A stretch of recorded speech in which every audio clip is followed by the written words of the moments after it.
Glória a Deus. Rapaz, é bom ser crente, meus irmãos. É bom ser crente, né? Êxodo 2, aliás, 20, verso 2. Vamos lá, você que tem a sua Bíblia, leia comigo, diz assim a palavra do Senhor. Não, aliás, eu sou o Senhor, teu Deus, que te tirei da terra do Egito, da casa da servidão. Eu sou o Senhor, teu Deus. Olha aí, ó. Eu sou o Senhor, teu Deus, que te tirei da terra do Egito, da casa da servidão. Nós iremos falar hoje sobre a fé no eu sou. A fé do eu sou. Anohi Adonai Eloheka. Ok? Anohi, esse também é uma outra forma do pronome pessoal do hebraico, né? Porque nós temos Ani, que é o primeiro pronome, eu, mas nós temos também essa outra forma, Anohi, e aqui você vê que aparece essa forma, Anohi, Anohi, Anohi Yehová ou Adonai, Anohi Adonai Eloheka, eu sou o Senhor teu Deus, Eloheka. Me lembro que quando eu trabalhava em Coroatá, lá eu comecei a estudar hebraico, e foi um dos primeiros nomes da congregação que nós colocamos foi Eloheka, né? Congregação Eloheka, eu sou o Senhor teu Deus, né? Adonai Eloheka, eu sou o Senhor teu Deus. Ok? Essa expressão que parece tão simples, ela expressa aqui a fé, na verdade, diríamos a fé dogmática. Dogmática quer dizer a reunião, o ajuntamento, a exposição das doutrinas de forma coerente. É isso que quer dizer dogmática. Às vezes você pega um livrão dogmático. O que é dogmática? É só isso. É a expressão da fé de forma coerente na exposição de doutrina, ok? Então vamos lá. Eu sou o Senhor teu Deus. Quando você analisa essa expressão, Anohi Adonai Eloheka, ela parece simples. Você lê isso aqui, mas o que é isso aqui? Eu sou o Senhor teu Deus. A primeira coisa que você deve analisar é que quando Deus diz assim, eu sou o Senhor teu Deus, ele não está dizendo de modo aleatório. Ele não está dizendo teoricamente. Quando ele diz, eu sou o Senhor teu Deus, veja que o versículo complementa, eu te tirei do Egito, e aí ele mostra o lado que o povo de Deus sofreu lá, e tirei vocês da casa da escravidão. Por que que Deus seria o Eloheka? Por que que Deus seria o Deus de Israel? Porque quando Israel clamou o favor do Senhor, clamou a ação divina, Deus respondeu. Deus olhou para Israel, Deus não queria saber se naquele momento era imperfeito, Deus não queria saber se tinha falhas, Deus não queria saber se estava certo, se estava errado. Quando eles clamaram, devido ao pacto, à aliança firmada com Abraão, Isaac e Jacó, Deus agora se voltou para Israel e aí livrou Israel do poder do Egito. Manifestou seu amor, manifestou sua bondade, manifestou seu livramento. Então, quando você olha para essa expressão, eu sou, ela não é uma expressão vaga, imprecisa. Ela é uma expressão que demarca, que aponta, que salienta o grande poder de Deus em favor de Israel. Então, Deus não se impõe no sentido de dizer, eu tenho que ser o Deus de vocês. Ele vai dizer, eu sou o Senhor vosso Deus, primeiramente porque ele agiu com a sua bondade, com o seu favor, com a sua graça, com a sua misericórdia. Entendeu? É muito interessante que quando você vai notar o estabelecimento da lei de Deus, o estabelecimento não vem por uma imposição, mas ela é consequência, resultado do favor de Deus, que é a graça em favor de Israel. Então, por isso que aqui está, Anohi Yehová ou Adonai Eloheka, eu sou o Senhor teu Deus. Aqui você vê que Deus agiu em favor de Israel, libertou Israel. E aí essa expressão tão simples, eu sou, ela revela algumas verdades. Em primeiro lugar, revela o poder absoluto de Deus. Ninguém é comparável a Deus. Revela o Deus pessoal, Ou seja, ele é um Deus pessoal que quer manter relacionamento comigo e que quer manter relacionamento com você. Ele é o Deus da aliança. É isso que nós podemos analisar aqui. Então, quando você atenta para essa expressão, eu sou o Senhor teu Deus, não é tão simples assim. Revela a soberania de Deus, revela a autoridade de Deus, revela o poder de Deus, revela o lado pessoal de Deus, porque aí você vai analisar que ele não é uma força, ele não é uma ideia, ele não é algo criado por nós. Esse Anohi Yehová, Eloheka, está deixando claro quem de fato é ele. Eu sou o Senhor teu Deus, eu tirei vocês, é o Deus que age, é o Deus que trabalha. Então nós podemos analisar que também por essa expressão, Israel não poderia mais adorar qualquer Deus, ficar procurando adorar um Deus, adorar uma imagem, adorar alguma coisa, de maneira nenhuma. Sabe por quê? Porque Deus estava dizendo, vocês já tiveram experiência comigo, eu libertei vocês, vocês me clamaram, eu me voltei para vocês. Cadê algum Deus? E aí ficou provado que nas 10 pragas que Deus atingiu os deuses, as tradições dos egípcios em relação à religiosidade, à crença, ficou provado que nenhum Deus, nenhuma crença do Egito era páreo para com Deus. Deus abateu todos os deuses do Egito, de modo que não tinha por que Israel ficar adorando outros deuses. Deu para compreender o mistério aí?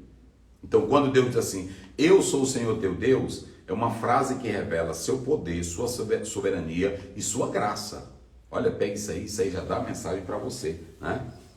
Porque ele revela a sua graça, libertando Israel do Egito, revela a sua soberania, ele abateu todos os deuses do Egito, revela a sua autoridade. Israel tem que ouvir ele. Israel tem que se voltar para esse Deus. Por que Israel tem que se voltar para esse Deus? Porque ele é o Deus poderoso. Ele é o único que fez essas coisas em favor de Israel.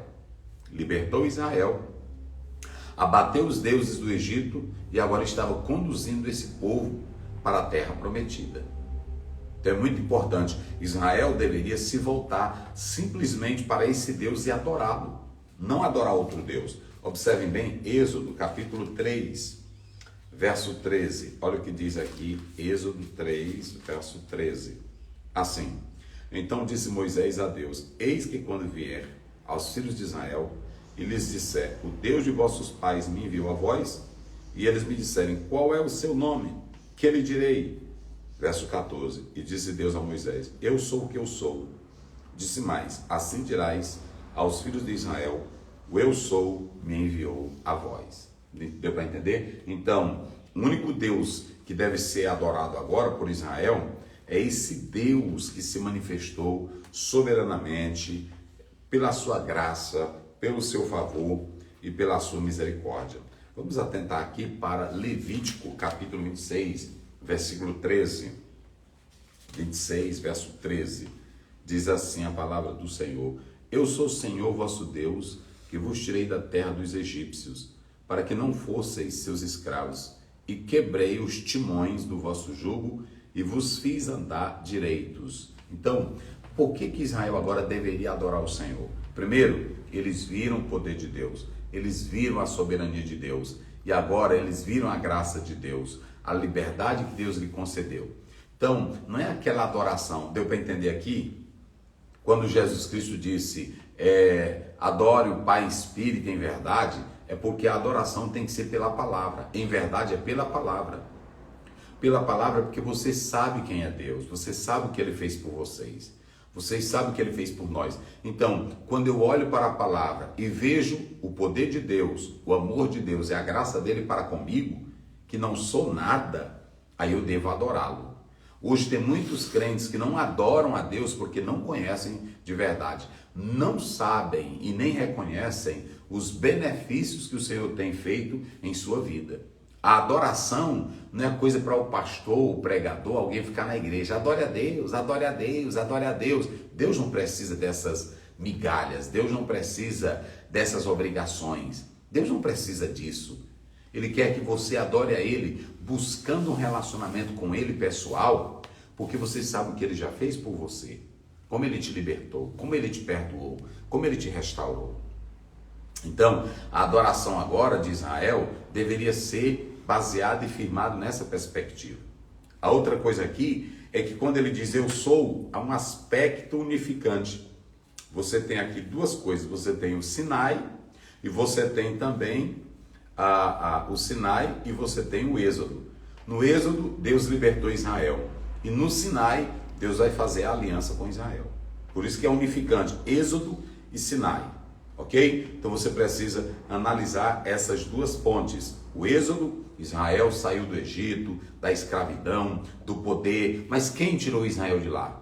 Quem libertou? Deus. Aliança. Agora, como eles chamaram Deus, clamaram Deus, viram a bondade de Deus, Deus agora vai mostrar a aliança de como Israel deveria viver. Vai envolver os princípios morais, vai envolver a santidade, vai envolver uma vida de responsabilidade. Porque Deus não quer Deus não quer viver só operando milagre na tua vida. Ele quer operar milagre, mas ele quer encaminhar você para a vida eterna. E para isto é preciso a palavra, é preciso os mandamentos, é preciso a orientação da palavra de Deus. Ou seja, quando você entra na aliança, ele vai dar 10 mandamentos. Agora, por que ele vai dar esses mandamentos? Como de forma compelida, obrigatória? Não, os 10 mandamentos só vêm em primeiro lugar quando eles reconhecem o poder de Deus, a soberania de Deus, a graça de Deus, o favor de Deus. Quando eles entrarem para esses mandamentos, eles vão adorar a Deus, porque eles conhecem a sua natureza, a sua bondade, o seu poder. Porque lei não cria temor em ninguém, no sentido de reverenciar. A lei pode provocar medo, alguém diz assim, eu não vou fazer isso aqui porque eu tenho medo de morrer. É diferente. Nós não servimos a Deus com medo dele nos matar. Nós não servimos a Deus com medo de ir para o inferno. Tem um bocado de teólogo aí pregando errado, dizendo que a religião, a crença, cria medo nas pessoas de que elas vão para o inferno. Quem foi que disse isso? Nós não servimos a Deus com medo de ir para o inferno. Se a nossa crença fosse nisso, ela era a mais fraca e a mais miserável. Nós servimos a Deus pelo amor dele. Nós servimos a Deus porque conhecemos a sua bondade. Nós servimos a Deus porque nós sabemos quem ele é. É claro que a consequência, a rejeição a Deus ocasiona a vida eterna sem Deus, ocasiona um inferno. Mas tirem da mente de vocês, esses bobinhos aí da internet que querem desfazer a crença, dizendo que nós servimos a Deus com medo de ir para o inferno. Com medo, diz até assim, os crentes vivem uma vida de medo. Tem muitos líderes que ensinam errado. Olha para cá, deixa eu dizer uma coisa. Eu não sirvo a Deus para deixar de beber cachaça. Eu não sirvo a Deus para deixar de adulterar. Não, eu sirvo a Deus porque eu conheço o seu amor, porque eu conheço a sua santidade e que tipo de vida ele quer para mim. É assim, se eu fosse servir a Deus só com medo de ir para o inferno, pronto, é tipo um homem viver com a mulher só por causa dos meninos. Que valor ele dá a ela? Que amor ele tem por ela? Isso não existe, gente. Nós servimos a Deus porque, primeiro, ele nos libertou, manifestou o seu poder, a sua grandeza, a sua santidade, a sua bondade. Ó, provai e vede que o Senhor é bom. Como nós provamos que ele é bom, nós o servimos porque ele é Deus, porque ele é Senhor, porque ele é maravilhoso. É por isso, nós não servimos a Deus com medo disso ou daquilo. De maneira nenhuma. Agora pregamos a realidade do céu e a realidade do inferno, porque a Bíblia fala disso, tá certo? Então você tem que entender muito bem isso aqui. E nessa expressão, eu sou o Senhor teu Deus, está revelado o grande amor e o grande poder de Deus. Então, querido, é a palavra de Deus para você. Creia nesse Deus, né? O Deus que é o Todo-Poderoso, e não há outro além do nosso Deus Todo-Poderoso. Amém? Creia nele.